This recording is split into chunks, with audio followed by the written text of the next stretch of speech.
মামলা যে নিয়ম, সেখানে বাদী এজাহারে এতগুলো নাম দিল, তো এজাহারে নাম দিয়ে আবার হচ্ছে যে কিছু নাম উনি উইথড্র করতে চাচ্ছে, সেটা আইনের দৃষ্টিতে না, এটা আইনে তো সুযোগ নাই, এটা আইনেও সুযোগ নাই।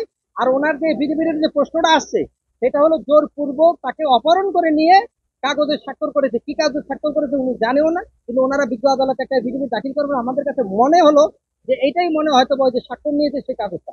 আমরা এটা এগ্রিস্টে আগামী তারিখে পিটিশন দিচ্ছি বিজ্ঞ আদালত জন্য এবং জামিনের পক্ষে কিছু বলেছে। দেখেন, আজকে যে তৌহিদ আফ্রিদি, উনি একজন জনপ্রিয় ব্যক্তিত্ব, যার সারা বাংলাদেশে লক্ষ লক্ষ তার দর্শক আছে, এবং উনি বিশিষ্ট ইউটিউবার এবং জনপ্রিয় ব্যক্তিত্ব।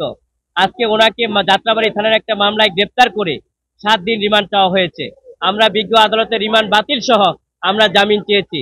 আমরা বিজ্ঞ আদালতে বলেছি যে তৌহিদ আফ্রিদি একজন মিডিয়া ব্যক্তিত্ব এবং শারীরিকভাবে সে অসুস্থ, সে লিভার এবং ক্যান্সারে আক্রান্ত হয়েছে। মহামান্য হাইকোর্ট ডিভিশনের আপনি ডিভিশনের সুস্পষ্ট আছে, যদি কোনো ব্যক্তি অসুস্থ হয়, মহিলা হয়, প্রতিবন্ধী হয়, এবং তাহলে তার রিমান্ড দেওয়া যাবে না। এবং তার যে অসুস্থতার সমস্ত কাগজপত্র আমরা ফিরিস্তাকে বিজ্ঞ আদালতে দিয়েছি, কিন্তু বিজ্ঞ আদালত অত্যন্ত ধৈর্য সহকারে, মনোযোগ সহকারে সেগুলো দেখেছেন।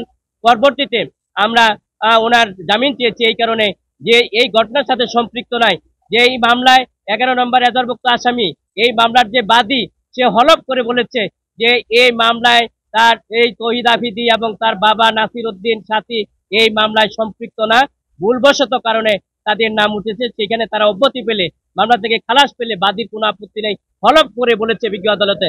সুতরাং এই হলফ করার বাদী এটা পারে কিনা, মামলা দেওয়ার পরে বাদীর এই যে আদালতে নিয়ম অনুযায়ী আছে কিনা? দেখেন, বাদী যেহেতু মামলায়, সে হলফ যে কোনো মুহূর্তে করতে পারে এবং বিজ্ঞ আদালতে সেটা দিতে পারে, তার আইনগত ক্ষমতা আছে, এবং সেই জন্যই সে হলফ করে বিজ্ঞ আদালতে স্টেটমেন্ট দিয়েছেন যে আজকে যে মাই টিভির চেয়ারম্যান নাসির উদ্দিন সাথী এবং তার ছেলে তৌহিদ আফ্রিদি এই ঘটনার সাথে সম্পৃক্ত না, কোনো না কোনো কারণে ভুলবশত এই মামলায় তারা সম্পৃক্ত হয়েছেন। তার পরবর্তীতে এই মামলা টিকতেই পারে না, কিন্তু আমরা বিজ্ঞ আদালতে সেই সাবমিশন করে বলেছি। আজকে যে আদেশ হয়েছে, 7 দিন রিমান্ড চাওয়া ছিল, 5 দিন রিমান্ড চেয়েছেন এবং আজকে জামিন নামঞ্জুর করেছেন, সে আদেশে আমরা সংক্ষুব্ধ হয়েছি। আমরা মনে করেছি সেখানে আইনের শাসন প্রতিষ্ঠিত হয় নাই, আমরা ন্যায় বিচার হতে বঞ্চিত হয়েছি। বাদীপক্ষের আইনজীবীর অভিযোগ যে আসামি বাসায় তাকে তুলে ফুসলিয়ে নিয়ে গিয়ে ভিডিও করে জোরপূর্বক সেই আপসনামায় স্বাক্ষর করানো হয়েছে। এই বিষয়টিকে আপনারা কি বলেন? দেখেন, এই যে অভিযোগটা, এটা ভিত্তিহীন। বাদী নিজে সশরীরে হলফনামা করেছেন এবং বাদী নিজেই করে উপস্থিত ছিলেন এবং বিজ্ঞ আদালতের মাধ্যমে ম্যাজিস্ট্রেটের সামনে উনি সেই সাক্ষাৎকারগুলো দিয়েছেন।